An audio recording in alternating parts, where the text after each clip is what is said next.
Sziasztok! Üdvözlök mindenkit a Klasszik Köszni legújabb adásában, én Emma vagyok, ez pedig egy NSU Prince 4L.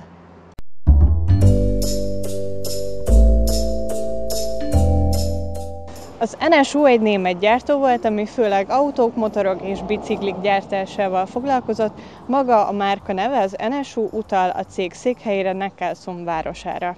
A Volkswagen 1969-ben vásárolta fel a céget és egyesítette a már korábban általuk felvásárolt Auto Union márka családdal.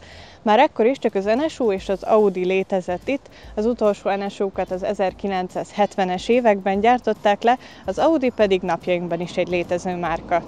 A Prince-eket 1958 és 1973 között gyártották. Ez alatt a 16 év alatt több változata is megjelent, valamint több sportos kiadást is készítettek belőle. Plusz érdekesség, hogy licenc alapján Uruguayban is gyártották ezt a modellt, és külső jegyei alapján nagyon hasonlít az ukrán Zaporozsecre, illetve a Chevrolet Corvairre. Mai alanyunk egy 1972-es Prince 4L. A Prince 4-eseket egy 598 köbcentis, kéthengeres OHV motorral szerelték fel, mely 30 lóerő leadását tette lehetővé. A váltó 4 sebességes kézi váltó, melyben az összes fokozatot szinkronizálták. Mint előző videóinkban, ma is megszólaltatjuk az autó tulajdonosát, úgyhogy át is adom a szót Heisz Marcelnek. Az autót körülbelül 13 éve vásároltam egy környékbeli öreg úrtól, aki eladta a házát, és a garázsban ott lapult ez az NSU. Mi az öcsémmel kispolszkiztunk, és ezért mertünk belevágni egy felújításba. Később rájöttünk, hogy ez azért nem olyan, mint a kispolszki. Az autó megvásárlása után egy hosszas felújítási kanossza kezdődött, amely nem csak a karosszériát, hanem a különböző motorelemek felújítását, illetve cseréjét jelenti. A felújításhoz Németországból rendeltem utángyártott alkatrészeket, illetve az eBay-ről mindenféle bontott alkatrészeket is. Túlzottan nem kellett hozzányúlni az autóhoz, mert jó állapotban volt, de ugyanakkor kisebb-nagyobb alkatrészeket cserélni kellett. Amivel a legtöbbet szenvedtünk, úgymond, az a kipufogója.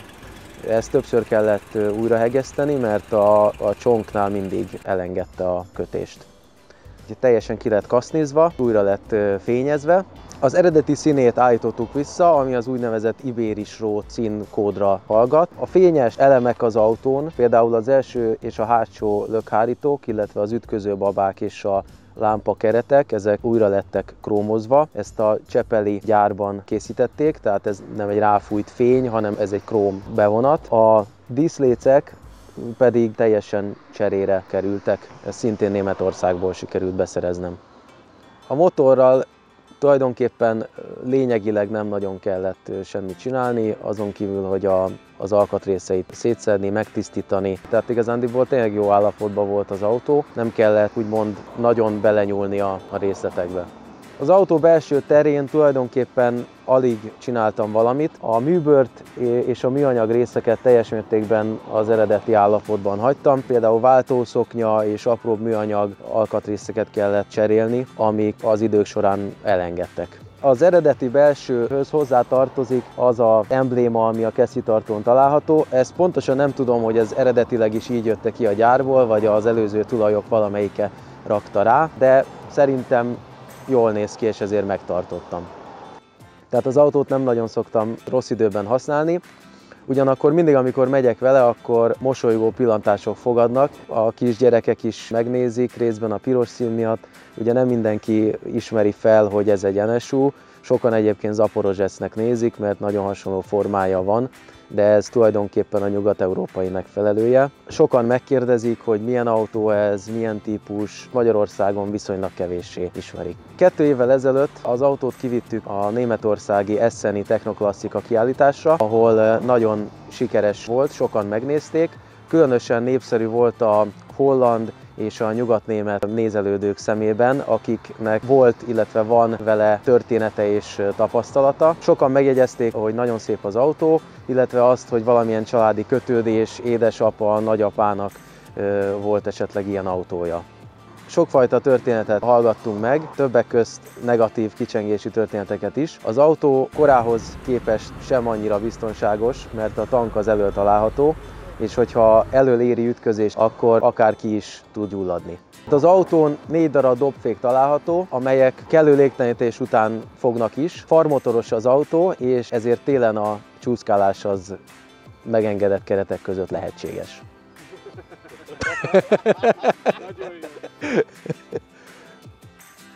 És ebben van egy kis irónia is.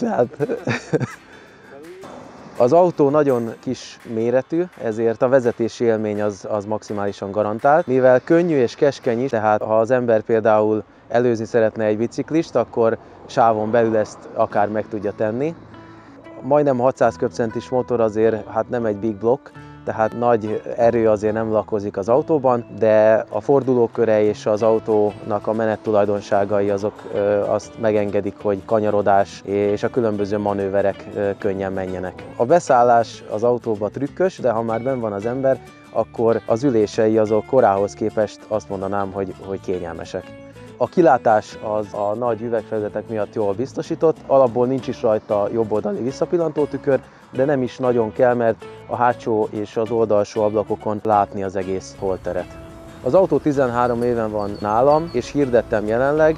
Én azért szeretném eladni, mert én tulajdonképpen már kiélvezkedtem magam vele, rengeteg örömöm és szenvedésem volt vele, és szeretnék valami új projektbe belevágni, egy újabb felújítást szeretnék valamilyen autón eszközölni. Köszönjük, hogy ma is velünk tartottatok! Hogyha érdekelnek még egyéb érdekes információk az autóról, akkor annak saját honlapján, a pirosautó.hu-n ezeket megtekinthetitek. Kövessetek be minket is, és tartsatok velünk a legközelebbi videónkban is. Sziasztok!